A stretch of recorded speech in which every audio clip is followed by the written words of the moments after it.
दोन नेत्यांमध्ये काय वाद आहेत याच्यात जनतेला व आम्हाला रस नाही, मात्र सरकारमध्ये एकवाक्यता नाही हे पुन्हा एकदा दिसून आले। त्यामुळे कोकणचा विकास होऊ शकत नाही अशी प्रतिक्रिया आमदार वैभव नाईक यांनी मंत्री रवींद्र चव्हाण व रामदास कदम यांच्या वादावर दिली आहे। पाहुयात काय म्हणालेत आमदार वैभव नाईक। खरं तर रवींद्र चव्हाण हे सिंधुदुर्ग जिल्ह्यातले आणि कोकणातील मंत्री आहेत, त्यांच्यामुळे आमच्याकडनं त्यांच्याबद्दल अपेक्षा आहे। खरं तर हा महामार्ग लवकरात लवकर सुरू झाला पाहिजे आणि हा मार्ग सुरू नसल्यामुळे चाकरमानी, पर्यटक, व्यावसायिक या सगळ्यांना याचा त्रास होत आहे आणि त्याचा तोटा सिंधुदुर्गवासियांना होत आहे। खरं तर गेल्या गणपतीमध्ये हा रस्ता सुरू करण्याचं आश्वासन माननीय मंत्री मोदयांनी दिलं होतं। खरं दोन मंत्र्यांमध्ये किंवा दोन नेत्यांमध्ये काय वाद आहे याच्याबद्दल आम्हाला किंवा कोकणातील जनतेला काही देणं घेणं नाही।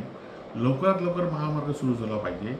त्याचबरोबर ज्या पद्धतीने दोन नेते एकमेकाबद्दल बोलत आहेत त्याबद्दल या दोन नेत्यांमध्ये आणि पक्षामध्ये किंवा सरकारमध्ये एकवाक्यता नाही हे पुन्हा एकदा दिसून आलं आहे आणि एकवाक्यता नसल्यामुळे कोकणचा विकास ह्यांच्याकडनं होऊ शकत नाही। त्यामुळेच निवडणुकीमध्ये जो काय पैसे वाटप झालं मोठ्या प्रमाणात कोकणामध्ये आणि त्याच्यामुळेच त्यांना विजय मिळालेला आहे आणि आता मात्र जनता सुज्ञ झालेली आहे। जनता या गोष्टीचा निश्चित अभ्यास करेल आणि विधानसभा निवडणुकीमध्ये पुन्हा एकदा शिवसेनेच्या पाठीशी कोकणातील जनता राहील।